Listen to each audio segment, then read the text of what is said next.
मैं अनुजा अनिल कामड़े लोक भारती कक्षा 10वीं का जो पाठ है गोवा जैसे मैंने देखा, इस पाठ के बारे में आज हम जानकारी प्राप्त करेंगे। विनय शर्मा जी ने ये पाठ लिखा है। विनय शर्मा जी आधुनिक कालखंड के कवि है, लेखक है। उनका जन्म 1973 में उज्जैन मध्य प्रदेश में हुआ। उनका अधिकांश लेखन अनुभव के आधारों पर हुआ है। उनकी जो रचनाएं हैं वो नियमित रूप से पत्र पत्रिकाओं में छपती रहती है। यात्रा वर्णन तो उन्हें बहुत पसंद थे। उसके साथ साथ व्यंग और ललित निबंध भी उन्होंने लिखे हैं। उन्होंने लिखी हुई जो प्रमुख कृतियाँ हैं, आनंद का उद्गम, अमरकंटक, चित्र की परीक्षा, अमरनाथ यात्रा, प्रकृति के बीच, कोयबत्तूर में कुछ दिन आदि। प्रस्तुत यात्रा वर्णन में लेखक ने गोवा जो है उसका वर्णन किया है। गोवा का समुद्र, वहाँ की जीवन शैली, त्योहार, प्राकृतिक सुंदरता, खान पान, नदी, मौसम, पक्षियों की आवाज़, पर्यटकों का आकर्षक केंद्र, मनोरंजन, पश्चिमी फैशन और सभ्यता का मनोहारी वर्णन गोवा जैसा मैंने देखा इस पाठ में किया है। गोवा नाम सुनते ही सभी का मन तरंगायित हो उठता है। अभी मन तरंगायित हो उठना, मन उमंग से भरना, ये मुहावरा है। तो जब भी हम गोवा ये नाम सुनते हैं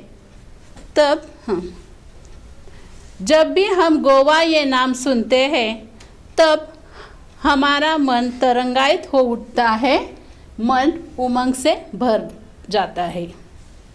यहाँ की जो प्रकृति है, आबोहवा है और जीवन शैली है वो हमें आकर्षित करती है। आबोहवा, जलवायु। यह एक छोटा सा राज्य है। अरब समुद्र के किनारे ये छोटा सा राज्य बसा हुआ है। लेकिन प्रत्येक पर्यटक जो है उसके दिल की धड़कन ये बन गया है। बहुत सारे पर्यटक यहाँ आते हैं, जाते हैं।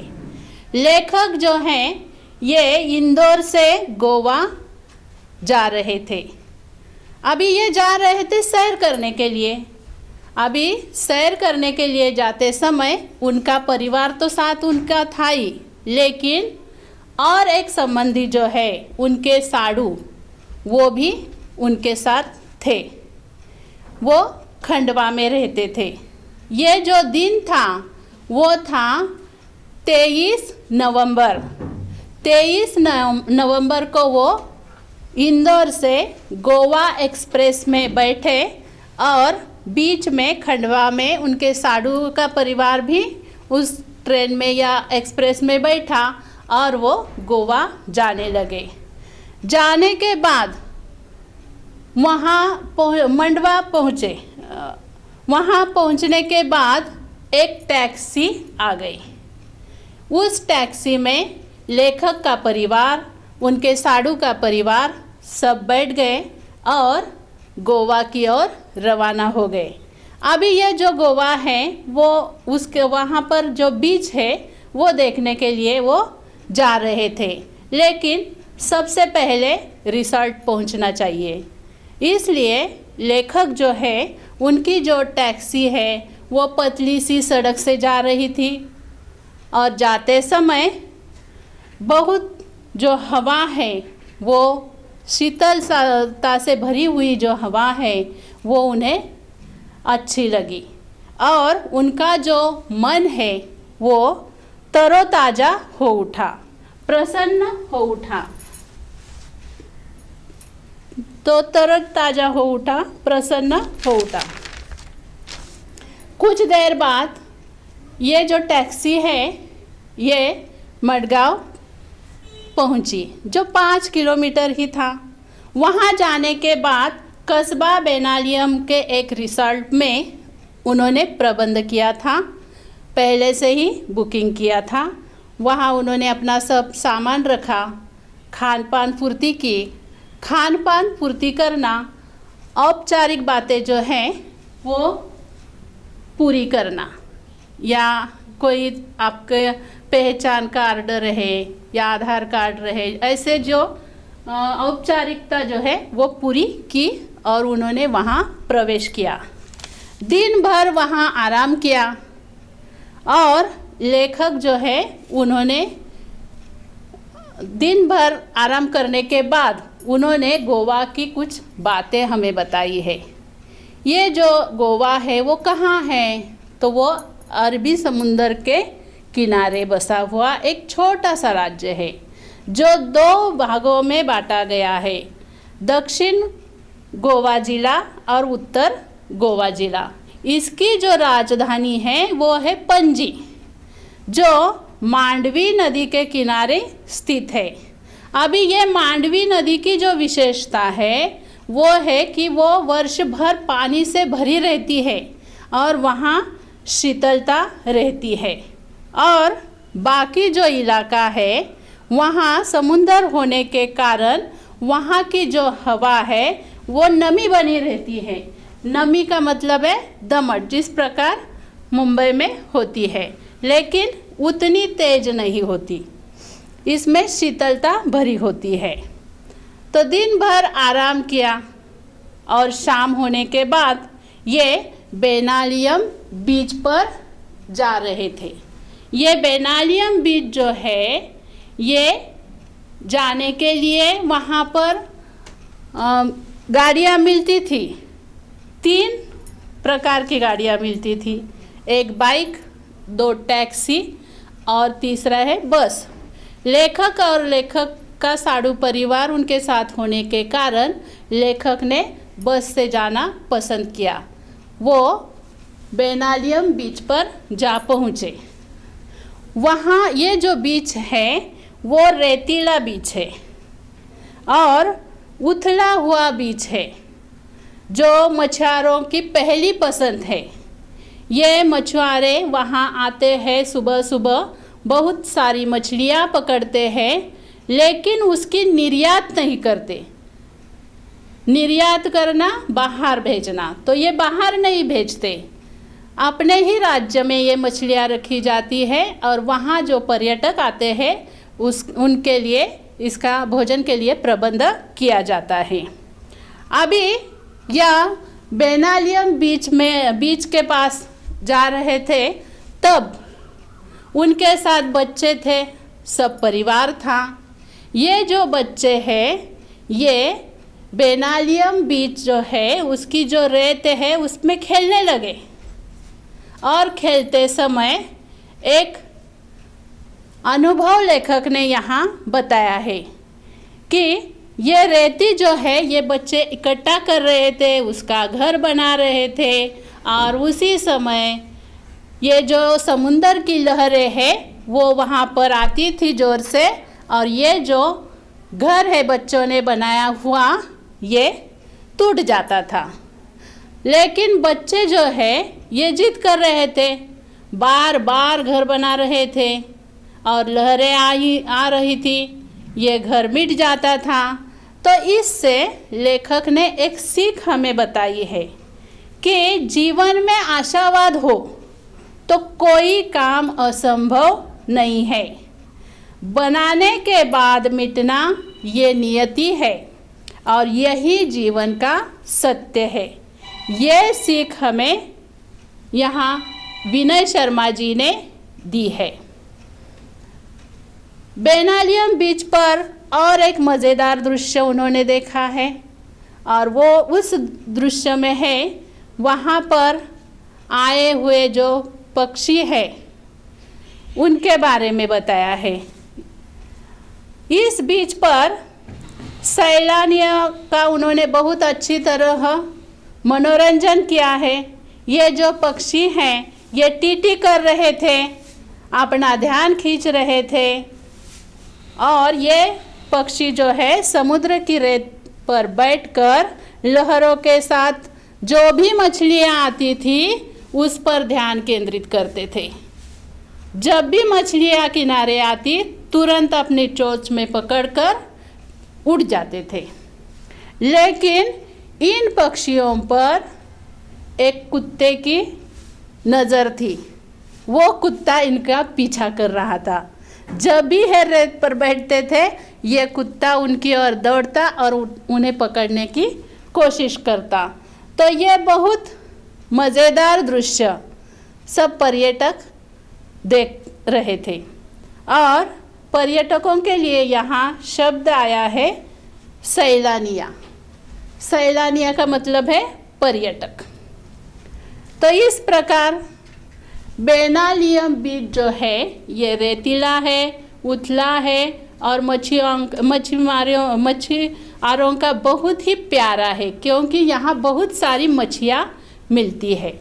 तो ये तीन विशेषता जो है ये बेनालियम बीच की है। फिर सूरज डूबने लगा और ये जो पूरा परिवार है, लेखक जो है वो अपने रिसॉर्ट पर आ गए।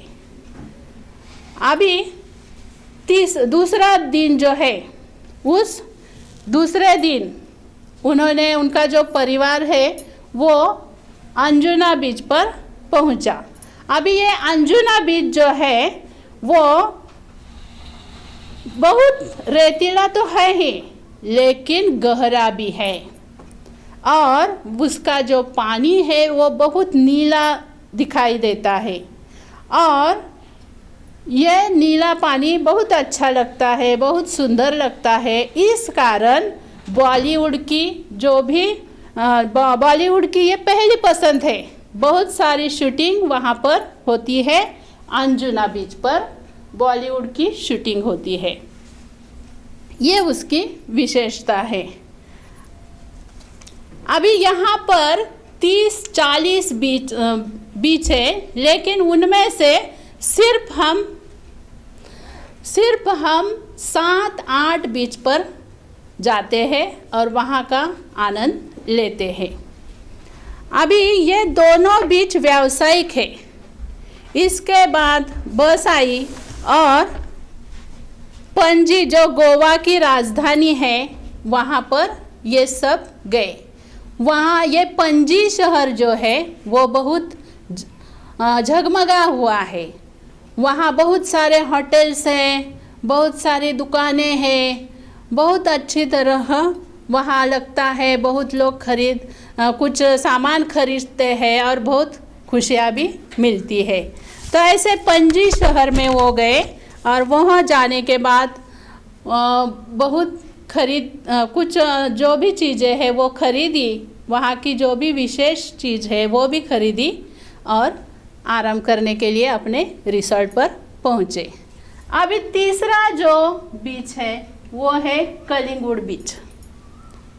कलिंगुड बीच जो है वो भी बहुत रेतीला है और ये बहुत लंबा है। कितना लंबा है तो 4 किलोमीटर इतना लंबा है। यहाँ बहुत अधिक संख्या में पर्यटक आते हैं।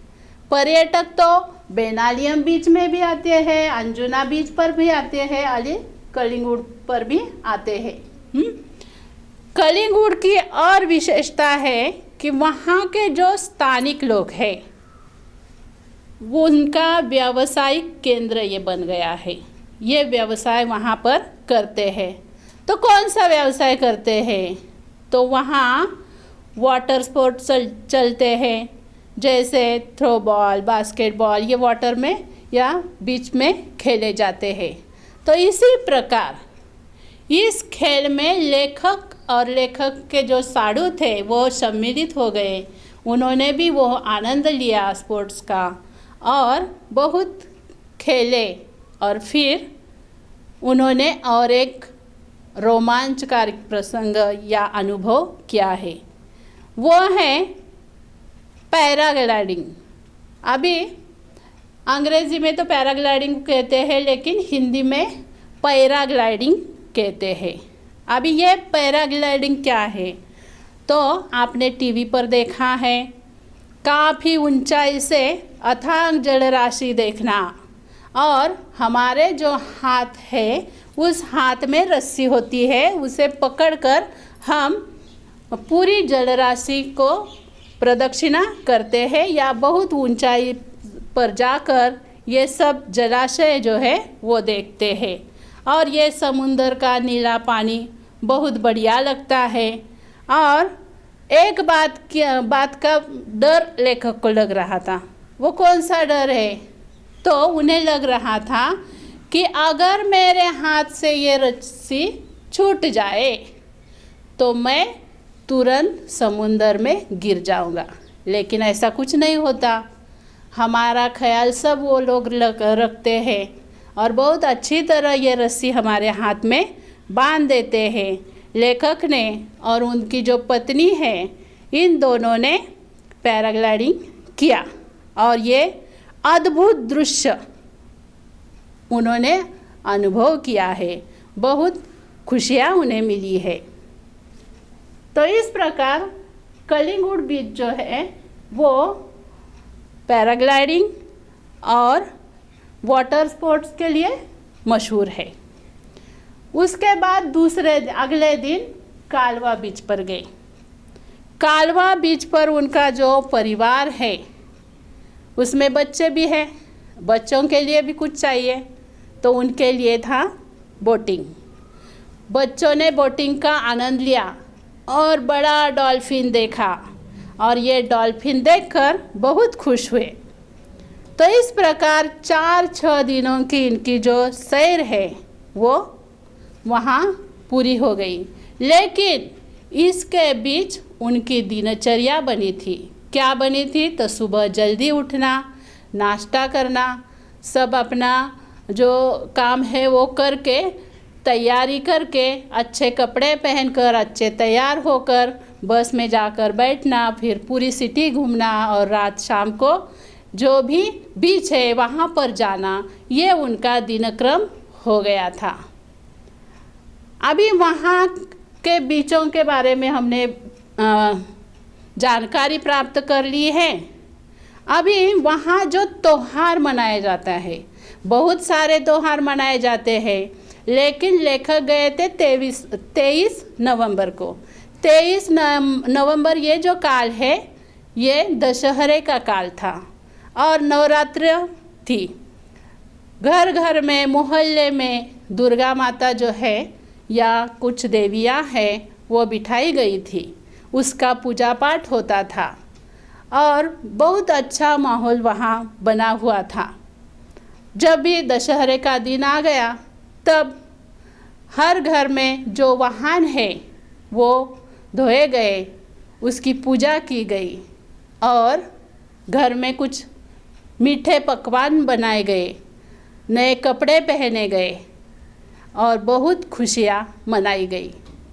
शाम होते ही वहाँ जिस प्रकार उत्तर में दुर्गा माता का जुलूस निकलता है, उसी प्रकार गोवा में भी दुर्गा माता या कोई भी माता है, देवी है, उसका जुलूस निकाला गया। सब लोग वहाँ इकट्ठे हुए और बहुत उन्होंने खुशियाँ मनाई है।